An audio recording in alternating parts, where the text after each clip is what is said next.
رب العالمين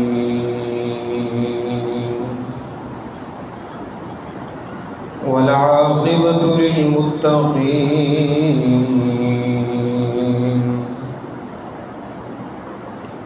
والصلاة والسلام على سيد الأنبياء والمرسلين وعلى آله وأصحابه أجمعين. أما بعد فأعوذ بالله من الشيطان الرجيم. بسم الله الرحمن الرحيم.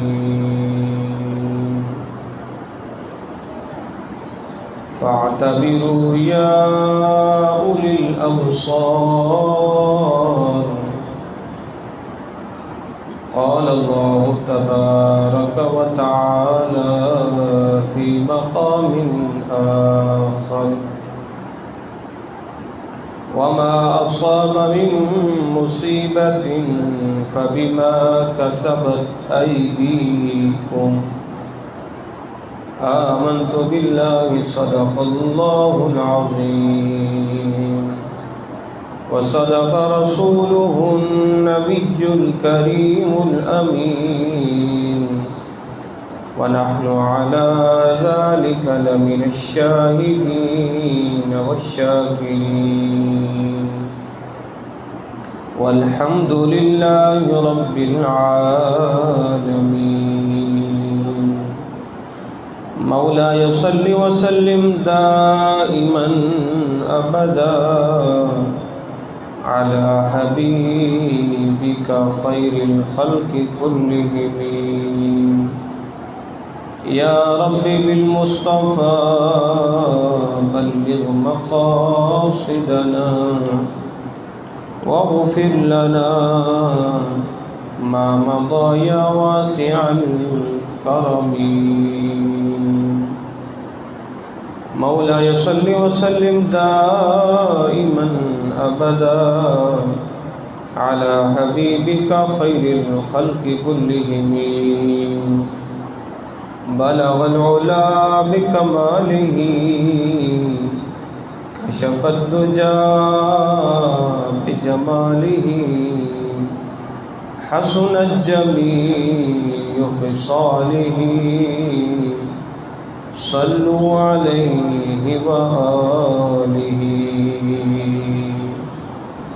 الہی بحق بنی فاطمہ کہ بر قول ایمان کنی خاتمہ. اگر دعوت مرد کنی ور قبول منو دست دامان آل رسول. ہو نہ یہ پھول تو بلبل ترنم بھی نہ ہو نہ یہ پھول تو بلبل کا ترنم بھی نہ ہو. چمن دہر میں کلیوں کا تبسم بھی نہ ہو نہ یہ ساقی تو پھر میں بھی نہ ہوں خم بھی نہ ہو. بزم توحید بھی دنیا میں نہ ہو تم بھی نہ ہو. خیمہ افلاک کا استادہ اسی نام سے ہے. خیمہ افلاک کا استادہ اسی نام سے ہے. نبض ہستی تپشے آمادہ اسی نام سے ہے. یا رسول اللہ انظر حالنا یا حبیب اللہ اسمع قالنا. اننا فی بحر ہم مغرق خذ یدی ساحل لنا اشقا لنا. ہر کوئی مست میں ذوق تن آسانی ہے. ہر کوئی مست میں ذوق تن آسانی ہے، تم مسلمان ہو یہ انداز مسلمانی ہے، حیدری فقر ہے نے دولت عثمانی ہے، تم کو اسلاف سے کیا نسبت روحانی ہے، اور وہ زمانے میں معزز تھے مسلمان ہو کر، وہ زمانے میں معزز تھے مسلمان ہو کر، تم خوار ہوئے تارک قرآن ہو کر، اور یہ زمانہ نہ زمانے نے دکھایا ہوتا، یہ زمانہ نہ زمانے نے دکھایا ہوتا، گر در سے قرآن کو ہم نے نہ بلایا ہوتا۔ محترم و محتشم عزیزان گرامی قدر، اللہ رب العزت کی بارگاہ میں دعا گو ہوں، رب العزت ہم تمام کی نماز جمعہ کی حاضری کو اپنی بارگاہ میں قبول اور منظور فرمائے۔ عزیزان گرامی قدر، آج امت مسلمہ کے حال ہمارے سامنے ہیں، اور امت مسلمہ جتنی تیزی کے ساتھ زوال کی طرف، پستی کی طرف گامزن ہے، اس کی مثال یوں لے لیجئے کہ جس طرح کسی ڈھالان سے پانی جو ہے وہ نیچے کو دوڑا چلا آتا ہے، اسی طرح امت محمدی جو ہے اپنے کردار میں، اپنے اخلاق میں، اپنے افکار میں، اپنی سوچ و بچار میں، اپنی تہذیب و ثقافت میں، اور اپنے دینی معاملات میں، اپنے ملی معاملات میں، اپنے سماجی معاملات میں امت مسلمہ اپنے عزت و وقار کو کھو کر نیچے کی طرف آ رہی ہے، اور اس کی وجہ علامہ اقبال کا یہ شعر ہے کہ وہ زمانے میں معزز تھے مسلمان ہو کر، ہم خوار ہوئے تارک قرآن ہو کر۔ وہ زمانے میں معزز تھے، وہ مسلمان معزز تھے، عزت و تکریم کے تاج ان کی دستاریں ہوا کرتی تھی کہ جنہوں نے قرآن کو سینے سے لگایا۔ جب قوم نے قرآن کو چھوڑا، ذلت، پسپائی، رسوائی ہمارا مقدر بن گئی۔ آج جو ہے معاشی صورتحال ہو یا معاشرتی صورتحال ہو،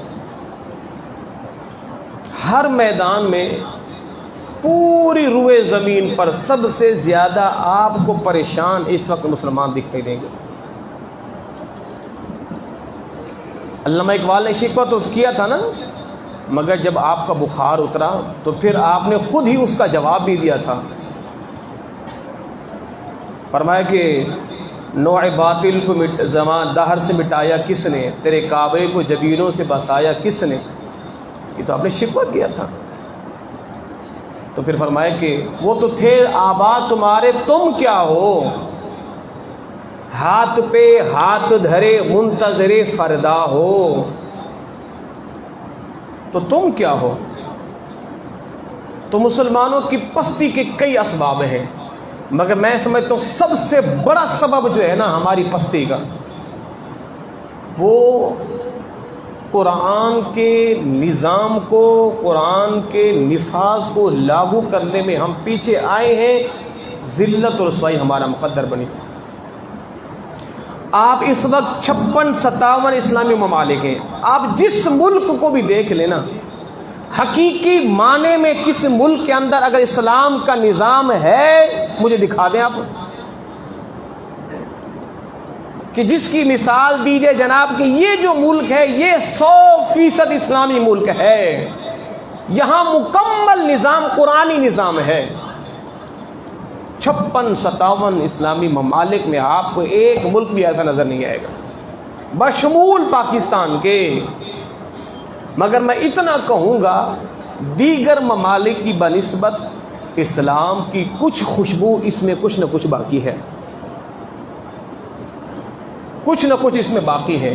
اور اس میں اگر کچھ نہ کچھ باقی ہے تو یہ بھی ان علماء کی قربانیوں کا نتیجہ ہے کہ آج بھی اسلام کی تعلیمات کا کم از کم پرچار تو ڈنکے کی چوٹ پہ کیا جا رہا ہے،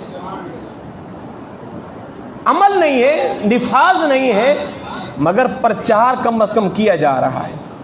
مگر دیگر ممالک کے اندر قرآن کے نظام کی بات تو سرسری طور پہ کی جاتی ہے مگر نظام کو لاگو نہیں کیا جاتا۔ آقا کریم صلی اللہ تعالی وسلم، یہ میرے مصطفیٰ کے 5 فرامین ہیں، اور اللہ کی قسم آپ ایک ایک فرمان کو سنتے جائیں اور آپ کہیں گے میرے مصطفیٰ نے جو فرمایا 100% درست سچ ثابت ہو چکا ہے اور ہم پستی کی گھڑے میں گر چکے ہیں۔ امت کے زوال کے 5 اسباب صحاح ستہ کی احادیث طیبہ کی روشنی میں، پہلا سبب کیا ہے؟ ہماری پستی کا۔ اللہ اکبر۔ میرے مدنی آقا صلی اللہ علیہ وسلم نے ارشاد فرمایا جب معاشرے میں بے حیائی اعلانیہ ہونے لگ جائے، بے حیائی اعلانیہ ہونے لگ جائے تو پھر اللہ رب العزت اس قوم میں، اس معاشرے میں نت نئی بیماریوں کو مسلط فرما دیتا ہے، اور ایسی بیماریاں جن کا نام بھی لوگوں نے نہیں سنا ہوتا۔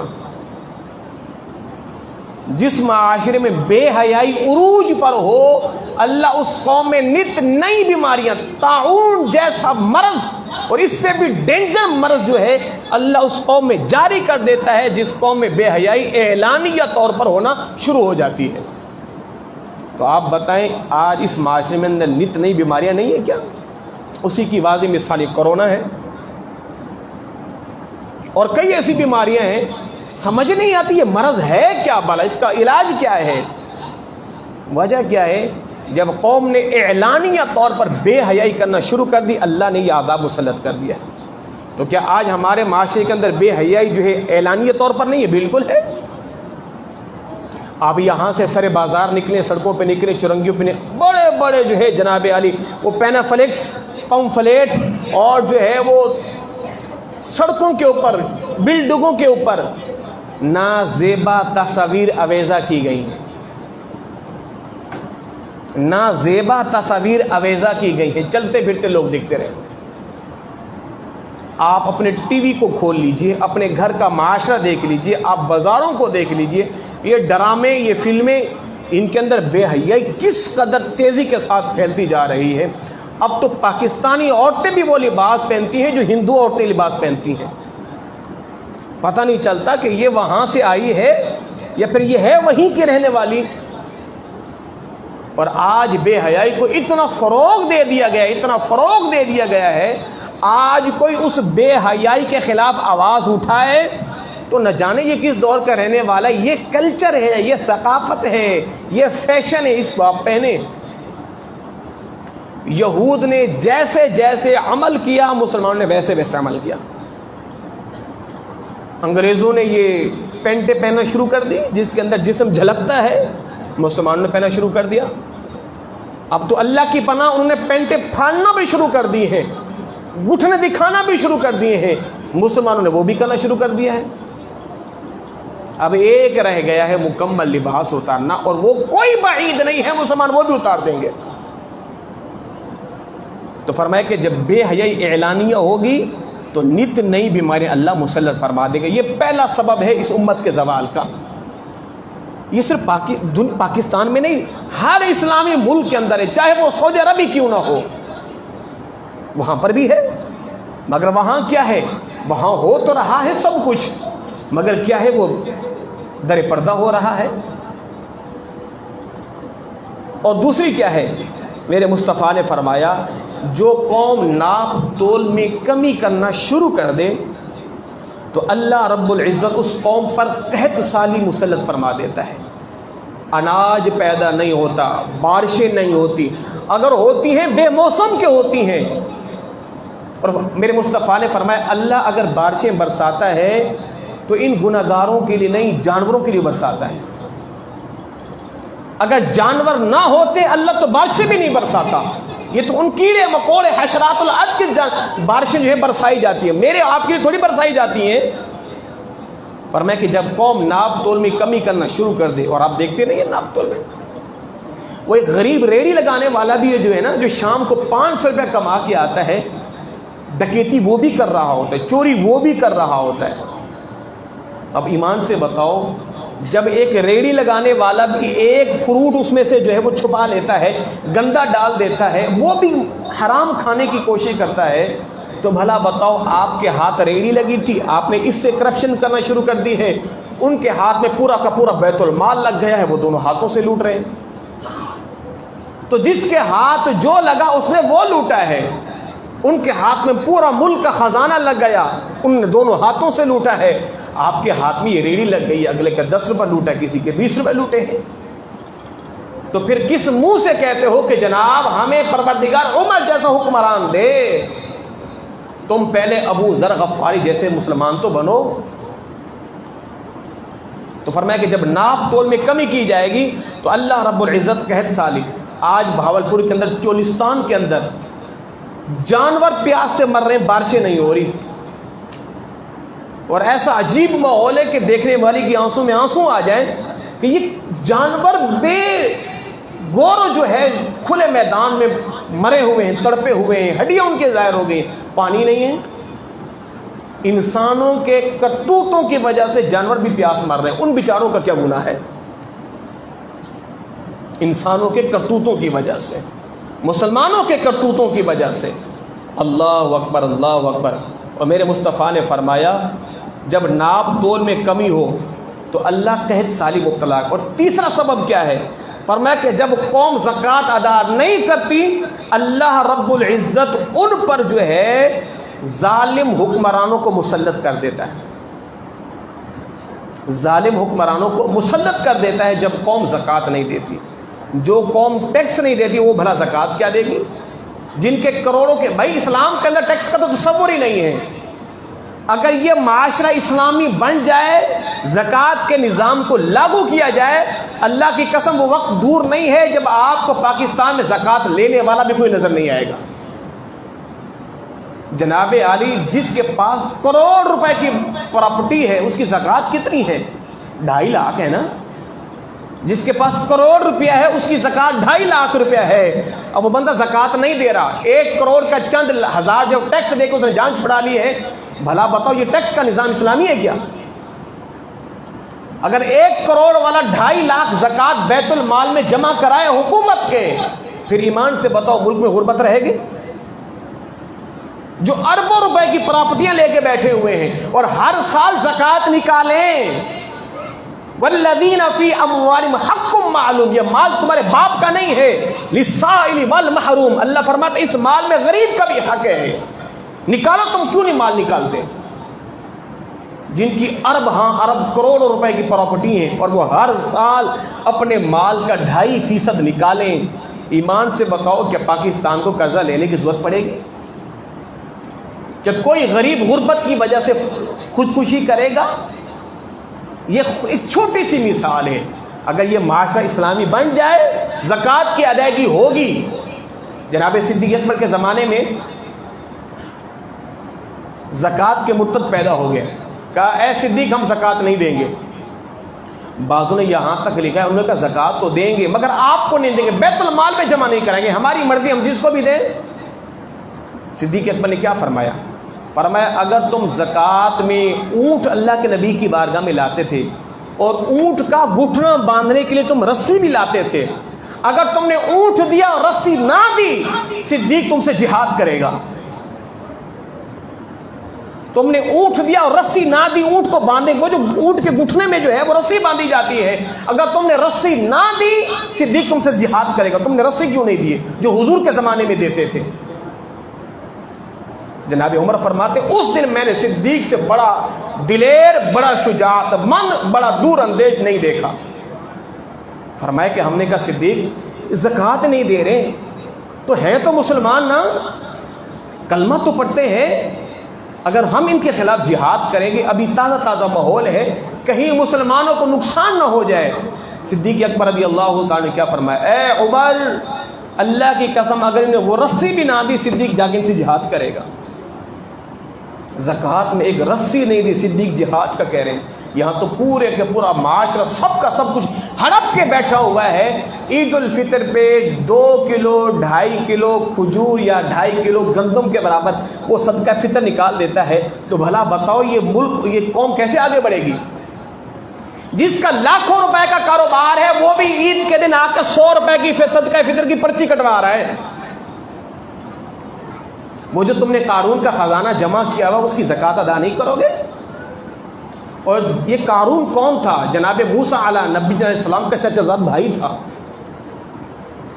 اللہ نے اس کو علم دیا تھا, حلم دیا تھا, بردباری دی تھی, عز و انکساری دی تھی, تورات کا علم بھی دیا تھا, مگر اس کے اندر دنیا آ گئی. اللہ نے اس کو دولت بھی بڑی دی تھی. 70 اونٹ قارون کے خزانے کی چابیاں اٹھایا کرتے تھے, 70 اونٹ. اور پھر کیا وہ قارون فرعون کے ساتھ مل گیا, جناب موسیٰ کا شاگرد ہو کے فرعون کے ساتھ مل گیا. اللہ نے پھر قارون کو اس کے خزانے سمیت زمین میں دھسا دیا ہے. اور اللہ نے کیا فرمایا, اے قارون اللہ نے تیرے ساتھ نیکی کی ہے, تو بھی لوگوں کے ساتھ نیکی کر. وَأَحْسِن كَمَا أَحْسَنَ اللَّهُ إِلَيْكَ وَلَا تَبْغِ الْفَسَادَ فِي الْأَرْضِ. اللہ نے تیرے ساتھ نیکی کی ہے نا, اللہ نے تجھے مال دے, تو بھی لوگوں کو تو دے, اور زمین میں فساد نہ کر. ان اللہ لا يحب المفسدین, اللہ فساد کرنے والے کو پسند نہیں کرتا. قارون نے کیا کہا, فرمایا کہ یہ جو خزانہ ہے یہ میری اپنی محنت کی کمائی ہے, یہ میرا ہے. اللہ نے خزانے سمیت زمین میں دھسا دیا ہے. میرے مصطفیٰ نے فرمایا مسلمانوں کے ساتھ خیر خواہی کرو, بد خواہی نہ کرو. خیر خواہی کا مطلب اللہ اگر کسی کو مال دیتا ہے, اگر وہ اپنے مال سے لوگوں کو دے اللہ اس کو اور دے گا. میرے مصطفیٰ نے فرمایا جو لوگوں کو مال دینا بند کر دے اللہ اس سے مال واپس لے لے گا. تو تیسرا سبب کیا تھا جناب علی, زکوٰۃ کی ادائیگی نہ کرنا. اور چوتھا سبب میرے مصطفیٰ نے کیا ارشاد فرمایا, جب حکام اسلامی نظام کو نافذ نہیں کریں گے وہ پھر آپس میں لڑ پڑیں گے, وہ آپس میں لڑ پڑیں گے. آج ایمان سے بتاؤ اس مملکت خداداد اسلامیہ کے اندر کیا کہیں ایسی بھی بیٹھک ہوئی ہے کہ جناب عالی ہم نے قرآن کی اس آیت کا ملک کے اندر نفاذ کرنا ہے, کیسے کیا جائے؟ لے جناب پاکستان کے سارے ہر مکتبہ فکر کے چوٹی کے علماء کو بلایا جائے, الزانیۃ والزانی فجلدوا کل واحد منہما مئۃ جلدہ. اللہ فرماتا ہے زانی مرد ہو یا عورت ہو اس کو 100 کوڑے مارے جائیں. ہم نے پاکستان کے عین میں اس کو شامل کرنا ہے, امت کے سارے علماء آ جائیں, بتائیں اس کا نظام, اس کا نفاذ کیسے کیا جائے؟ السارق والسارقۃ فاقطعوا ایدیہما, قرآن کہتا ہے چور مرد ہو یا عورت اس کے ہاتھ کاٹ دیے جائیں. کیا اسے ہمارے آئین میں شامل کیا گیا ہے؟ جناب چور کی سزا 10 سال 20 سال جرمانے کوئی نہیں, قرآن نے کہا اس کا ہاتھ کاٹو تو سو کاٹو, بات ختم. تو پھر یہ اسلامی معاشرہ فقط نام کا ہے. تو کیا فرمایا, جب حکام اسلام کے نظام کو نافذ نہیں کریں گے اور پھر وہ آپس میں لڑ پڑیں گے. آپ دیکھتے نہیں ہو یہ آپس میں لڑ پڑتے ہیں, ایک حاکم جاتا ہے دوسرا آتا ہے, پھر وہ آپس میں لڑتے ہیں, پھر آپس میں دونوں کی جو ہے وہ بیٹھک ہو جاتی ہے, پھر دونوں مل بیٹھ کے کھاتے ہیں, پھر بظاہر لڑتے ہیں, قوم کو بیوقوف بناتے ہیں. جب جو ہے وہ جناب سیٹوں پہ آنے کا دن ہوتا ہے, قوم کو بریانیاں کھلا دی, قوم کو ٹکے کھلا دیے, قوم کو گٹروں کے ڈھکن لگا دیے, اللہ اللہ خیر صلی اللہ, قوم پھر سے بے وقوف بن گئی. یہ ریاستیں, یہ جو ہے وزارتیں, یہ ان کا تو مورثی نظام بن چکا ہے. آئیں گے کھائیں گے, ان کی نسل در نسل کھاتی رہے گی. غریب وہیں کا وہیں پستا رہے گا, نہ کبھی اپنی سوچ میں انقلاب پیدا کرے گا, نہ خود بیدار ہوگا اور نہ کسی بیدار شخص کا ساتھ دے گا. پاکستان 18 کروڑ 19 کروڑ 20 کروڑ 22 کروڑ جتنی بھی عوام ہے، الا ماشاءاللہ ہم میں سے اکثریت عوام جو دین سے دور ہے وہ بے وقوف ہے، احمق نادان ہے۔ مسلمان ہو اور وہ بزدل ہو، مسلمان ہو وہ غیر انقلابی ہو، یہ کیسے ہو سکتا ہے؟ تو کیا فرمایا؟ چوتھی چیز، جب مسلمان قرآن کے نظام کو نافذ نہیں کریں گے آپس میں لڑ۔ اور پانچویں اور آخری چیز میرے مصطفیٰ نے کیا فرمایا؟ اللہ اکبر، جب قوم اللہ کی نافرمانی کرے گی اللہ اس پر دشمنوں کو مسلط کر دے گا۔ آج ہم پر دشمن مسلط ہے کہ نہیں ہے؟ بالکل ہے۔ IMF یہ کیا ہے؟ یہ دشمن ہے ہمارا، یہود کا یہ بینک ہے، یہ پوری دنیا کے مسلمانوں کو بالخصوص چن چن کے نچوڑتا ہے، یہ دشمن ہی تو ہے ہمارا۔ میں بارہا یہ کہہ چکا ہوں، میں بارہا چیخ چیخ کے کہتا ہوں، میرے بھائیوں نوجوانوں اس بات کو سمجھو، رب کعبہ کی قسم میرے جملے یہ لکھ لو، اگر اس وقت کا کوئی وزیر اعظم آنے والا یا موجودہ جائے آب زمزم کے پانی میں غسل کرے اور ساتھ کیا 70 حج کرے، 70 کیا 120 عمرے کرے اور پھر آ کے وزارت کی سیٹ پر بیٹھے، ملک کے اندر تبدیلی نہیں آ سکتی، نہیں آ سکتی، نہیں آ سکتی جب تک آپ اپنے ہاتھ میں قرآن کا نظام لاگو نہیں کریں گے، یہ ملک کبھی بھی تبدیل نہیں ہوگا، نہیں ہوگا، نہیں ہوگا۔ بہت بڑی بات میں نے کہہ دی ہے۔ اتنا دیانت دار، امانت دار، مخلص، اسے آب زمزم کے پانی سے غسل بھی دو، تبدیلی تو نہیں آئے گی نا۔ کیوں؟ یہ تبدیلی اس وقت آئے گی جب آپ کہیں جناب ہمارے ملک کا نظام اول بھی قرآن، درمیان بھی قرآن، آخر بھی قرآن۔ اور پھر کوئی چرواہا، کسی غریب، کسی کسان کا بچہ بھی بیٹھ جائے نا اس منصب پر، اللہ کی قسم ایک دن بھی نہیں لگے گا، پورے پاکستان کے اندر اسلامی نظام رائج ہو جائے گا، رائج ہو جائے گا، مگر یہ کبھی بھی نہیں ہوگا، اس لیے کہ ہماری قوم کو نا اسلام کی تعلیم نہیں دی جاتی، اسلام کا درس نہیں دیا جاتا۔ اسلام ہمیں تو ڈرایا گیا ہے نا، ہماری قوم کو تو ڈرایا گیا ہے، جناب یہ مولوی آ گئے، یہ داڑھی والے آ گئے، یا پھر مولوی نام بھی آئے، ہم نے قرآن و حدیث کا نظام لاگو کر دیا تو تمہارے تو بچوں کے ہاتھ کٹ جائیں گے، تمہاری گردنیں کٹ جائیں گی، تمہیں جو وہ کوڑے مارے جائیں گے۔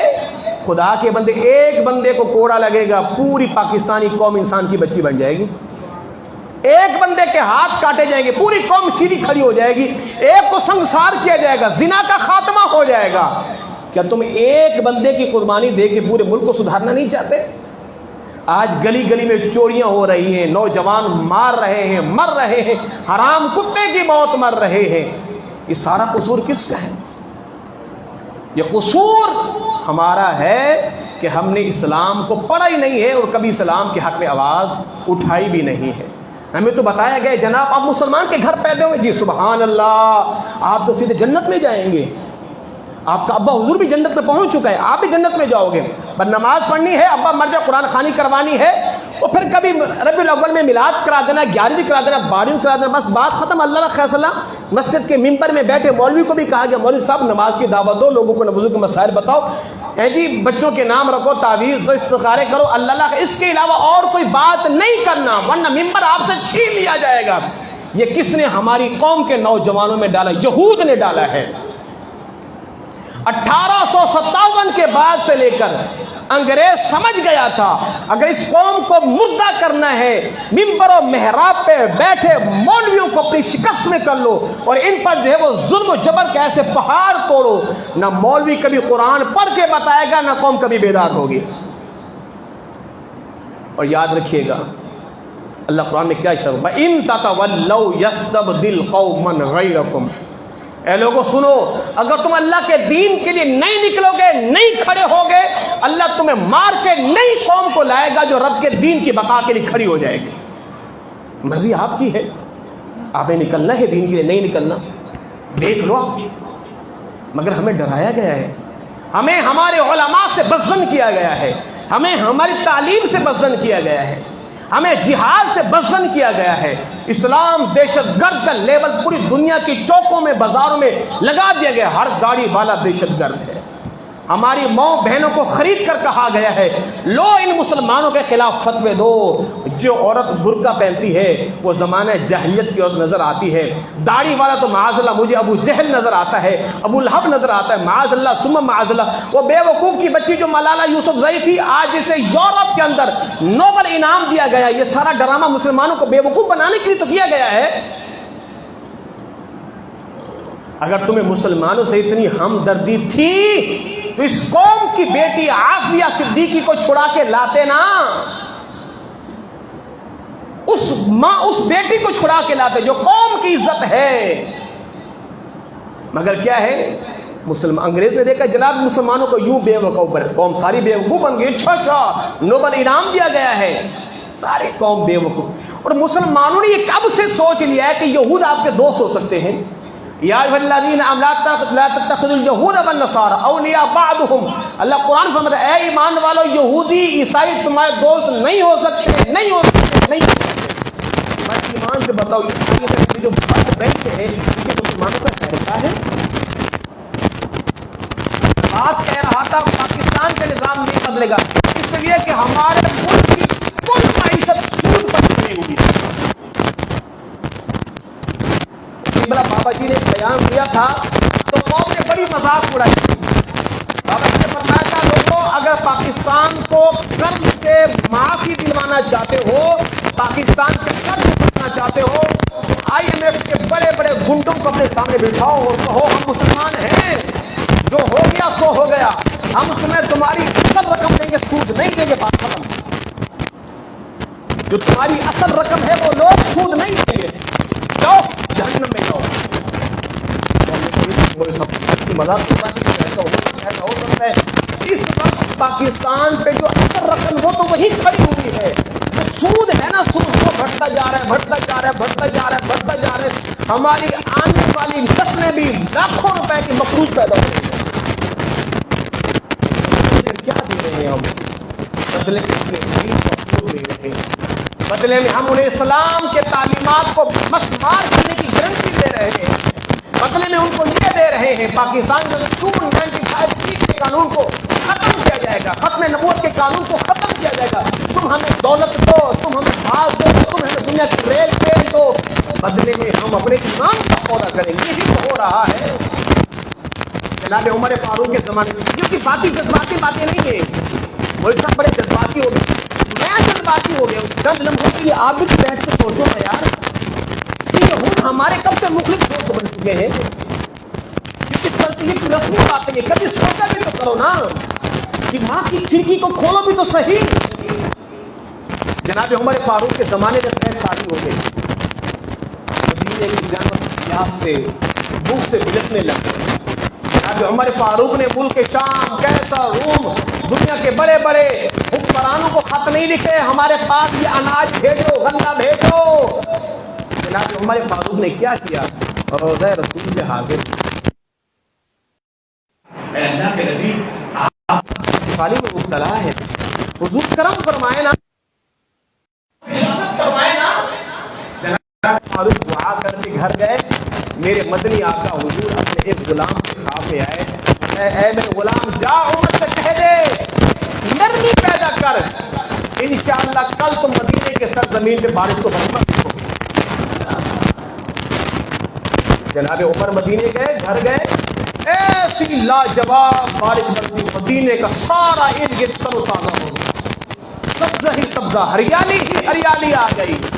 پتا چلا کہ جب مشکل وقت ہو کو نہ دیکھو, گنبد خضرا کے مکی کو دیکھو. کشتی قومی پہ چھوڑی, لنگر اٹھا دیے, حضور سے جو ہے وہ باقی امید رکھو. مگر ہم نے سرکار کا در چھوڑ کے دنیا کے سارے بڑوں کی طرف جب گئے ہیں تو ذلت رسوائی ہمارا مقدر بنی. میرے بھائیوں, آج پوری زمین پر مسلمان سراپا احتجاج اپنے نبی کی عزت و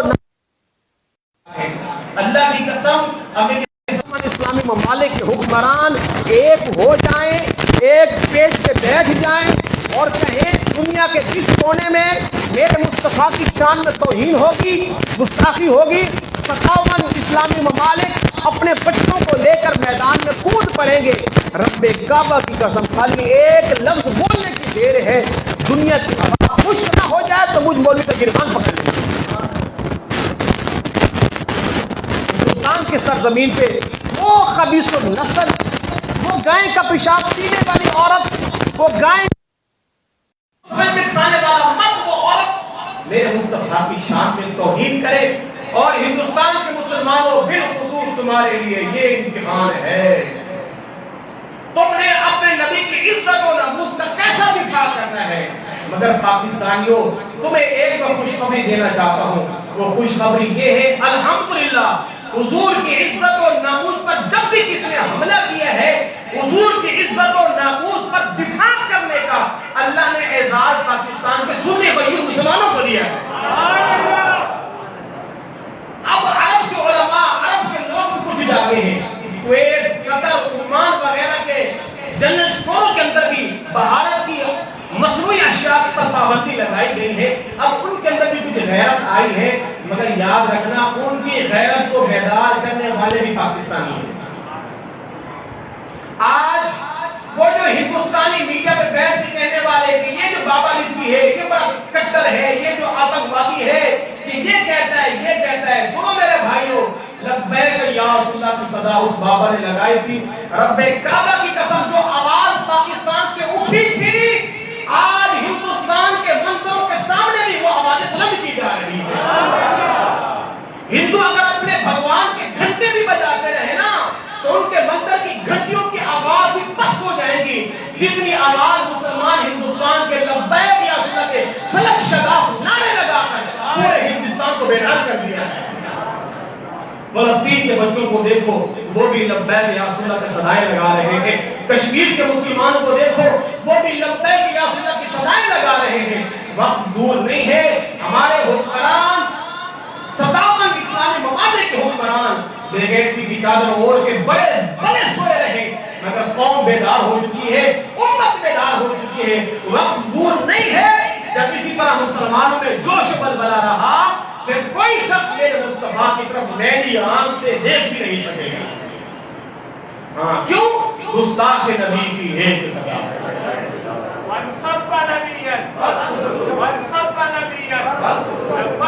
تو یہ حدیث ہے من سب نبی, میرے مصطفیٰ کا فرمان ہے. اس حدیث کو روایت کرنے والے مولا علی کی ذات ہے. میرے مصطفیٰ نے کیا فرمایا؟ من سب نبی, جس نے کہ نبی کسی نبی کو گالی دی ہے, میرے مصطفیٰ نے تا صبح قیامت کے لیے حضور ایک قانون دے کے گئے ہیں, حضور ایک منشور دے کے گئے ہیں, حضور ایک نظریہ دے کے گئے ہیں. من سب نبی, جس نے کسی نبی کو گالی دی, میرے مصطفیٰ پہ کرنا کیا ہے؟ اور میں فقتلوہ, اس کی گردن کاٹ کے زمین پہ ڈالو. جو کسی نبی کو گالی دے فقتلوہ, اس کو قتل کر دو. پھر ایمان سے بتاؤ, جو سید الانبیاء کی شان میں توہین کرے, جو امام الانبیاء کی شان میں توہین کرے, پھر اس کی سزا اس میں بڑھ کر ہونی چاہیے. مسلمانوں بیدار ہو جاؤ.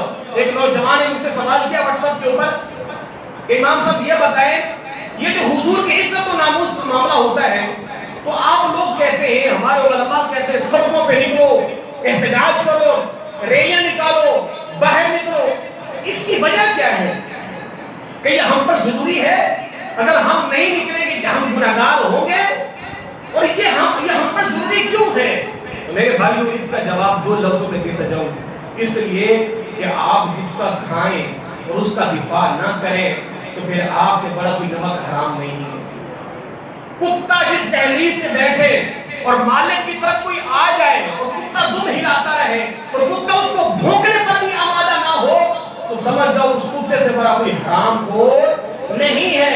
یہی بتانا چاہتا ہوں, ساری کائنات کا شامیانہ اللہ نے کس کے لیے لگایا ہے؟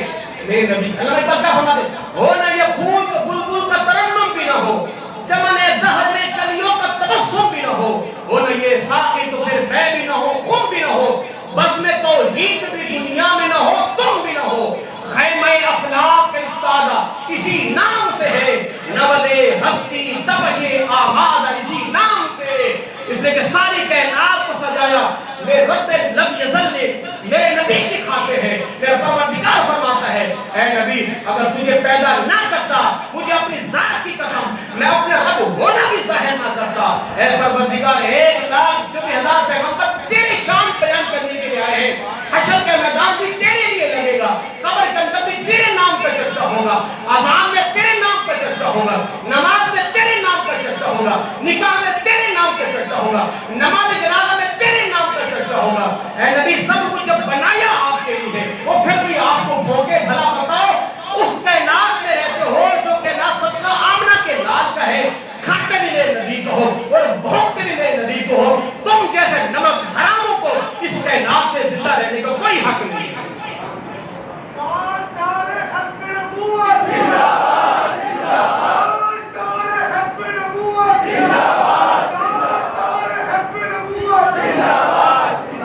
میرے بھائیوں, آخری بات, آپ کے دل میں کبھی حضور کی عزت اور ناموس پر نرم رویہ نہیں آنا چاہیے. جس دن آپ نے کہا نہیں چھوڑے جی ہم کیا, اللہ کی قسم حضور کی بارگاہ میں, اللہ کی بارگاہ مقبول ہونے کا نا, حضور کی عزت و ناموس پر صرف ایک لمحہ لگتا ہے. اگر آپ نے ٹال مٹول سے کام لیا تو گئے, اور آپ جذباتی ہو گئے, آپ کی آنکھوں میں انگارے آ گئے, آپ کی رگیں پھولنے لگ گئی, آپ آنکھیں سے باہر ہو گئے, آپ کی آنکھوں سے آنسو نم ہو گئے, سمجھ جاؤ آپ کے اندر ایمان کی رمق باقی ہے, ایمان کی رمق باقی ہے. اس لیے کہ یہ سارا صدقہ آمنہ کے لال کا ہے. ہماری شکل سلامت ہے, آمنہ کے لال کا تو صدقہ ہے. بنی اسرائیل کے جناب موسیٰ علیہ السلام کی 12,000 امت کی اللہ نے بندوں کی شکل میں تبدیل کر دیا ہے. کہیں میری اور آپ کی شکل تو نہیں بدلی, کہیں میری اور آپ کی انگلی کا رخ تو تبدیل نہیں ہوا. یہ کس کا صدقہ ہے؟ آمنہ کے لال کا صدقہ ہے. اور میرے بھائی, جس نبی کے امتی ہونے کو انبیاء تمنا کرتے رہے, اس نبی کا تو امتی ہے, اس نبی کی عزت و ناموس پر تو نکلنا بھی گوارا نہیں کرتا, اس نبی کے نام پر تو آپ سے باہر ہونا بھی گوارا نہیں کرتا. زندگی کی ساری نعمتیں ہیں رب کعبہ کی قسم, جو رب نے ہمیں اپنا پیارا حبیب عطا کیا ہے, اس نعمت سے بھر کر کائنات میں کوئی نعمت نہیں ہے. لقد من اللہ علی المؤمنین اذ بعث فیہم رسولا. اللہ نے اس کائنات کی ساری نعمتیں دی ہیں, احسان نہیں جتلایا. تمہیں اولاد دی, احسان جتلایا نہیں. آنکھیں دی ہیں, اللہ نے احسان جتلایا نہیں. ماں باپ دیے ہیں, اللہ نے احسان جتلایا نہیں. مال و دولت دیا, اللہ نے احسان جتلایا نہیں. مالک سب کچھ دیا ہے, احسان نہیں جتلایا. فرمایا کہ یہ تو وہ نعمتیں نہیں ہیں جو سب سے بڑی نعمت میں نے تمہیں دی ہے, اپنا پیارا دیا ہے. اور اللہ اس پر فرماتا ہے لقد من اللہ, اے لوگوں میں نے تم پر احسان کیا ہے, احسان عظیم کیا ہے. مالک کون سا احسان ہے؟ فرمایا کہ در یتیم آمنہ کا لال جو عطا کیا ہے. حضور سے محبت کرو, ٹوٹ کے محبت کرو, انبا محبت کرو, حضور کے عشق میں مچل جایا کرو, تڑپ جایا کرو. اور جب تک بیٹھ کے یا رسول کا نعرہ لگے, جناب معاذ بن جبل فرماتے ہیں, ایک بار سرکار کے پیچھے بیٹھا تھا. حضرت معاذ بن جبل کی اور صاحب کے نام سے میرے سرکار کے پیچھے سواری پہ بیٹھے تھے. حضور نے صحابی کا نام لیا, شاید حضرت معاذ تھے یا تو حذیفہ تھے. حضور نے فرمایا معاذ. صحابی کیا کہتے ہیں؟ لبیک و سعدیک. حضور نے پھر فرمایا لبیک و سعدیک. تیسری بار کو حضور نے اپنے صحابی کا پھر نام لیا. صحابی کیا کہتے ہیں؟ لبیک و سعدیک. بیٹھے تو سرکار کے پیچھے تھے, کیا کہا؟ لبیک حضور میں حاضر ہوں, سعدیک میری خوش نصیبی کہ میں حاضر ہوں. جب آپ کہتے ہیں لبیک یا رسول اللہ, اے اللہ کے نبی آپ کی عزت و ناموس پر حملے ہو, ہم جو مرنے کے لیے تیار ہیں.